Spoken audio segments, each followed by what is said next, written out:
Hello, কেমন আছো তোমরা সবাই? আজকে আমি তোমাদের দেখাবো এই গরমকালে রোজ দিন আমাদের বাড়িতে কি কি ফুল ফুটছে। যার প্রথমেই রয়েছে এই সাদা রঙের দেশি জবার গাছটি। 1 বছর আগে আমি নার্সারি থেকে এনে বসিয়েছিলাম, আর এই গাছটায় কিন্তু রোজ প্রচুর ফুল হয়। আর গরমকাল আসা মানেই জবা গাছ তার ডরমেন্সি পিরিয়ড কাটিয়ে প্রচুর পরিমাণে ফুল দেবে।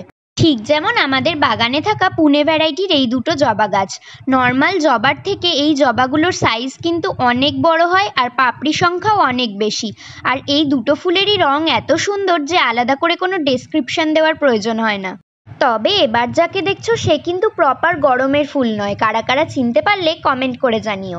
এরপর দেখাই এই মাধবীলতা বা মধুমঞ্জরি ফুলের গাছটি।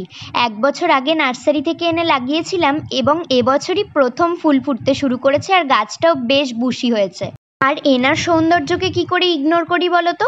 ইনি হলেন সাদা রেন লিলি, আমার বাগানের নতুন সদস্য। আর বৃষ্টির জল পেয়েই প্রথম ফুল ফুটেছে, তাই ভাবলাম তোমাদের সাথে শেয়ার করি। এর পরের গাছটিকে আশা করি তোমরা সবাই চেনো, বৃন্দাবনী বা নয়নতারা। এই গরমকালে প্রত্যেক দিনে পুজোর কাজে এক অপরিহার্য ফুল। আমার কাছে এই সাদা এবং বেগুনি দুটো দেশি ভ্যারাইটির গাছ রয়েছে। আর এই পর্তুলাকা ফুল ছাড়া কিন্তু সামার ইনকমপ্লিট। এটি শুধু লো মেনটেনেন্স নয়, বলতে পারো নো মেনটেনেন্সের গাছ। শুধু দুবেলা জল দেবে, তাতেই রোজ এক ঝুড়ি করে ফুল তোমায় এই গাছটি উপহার দেবে। সবশেষে তোমাদের দেখাই আমার বাড়ির সামনে থাকা এই খেজুর গাছটিতে কত সুন্দর খেজুর ধরেছে। আর এই দেশি খেজুরগুলো কিন্তু খেতে বড্ড মিষ্টি হয়। গরমে খানিক কষ্ট হলেও এই সময় কিন্তু প্রচুর টেস্টি ফলও খাওয়া যায়। তোমাদের কোন ফল প্রিয় কমেন্ট করো। চলো আজ আসি, টাটা।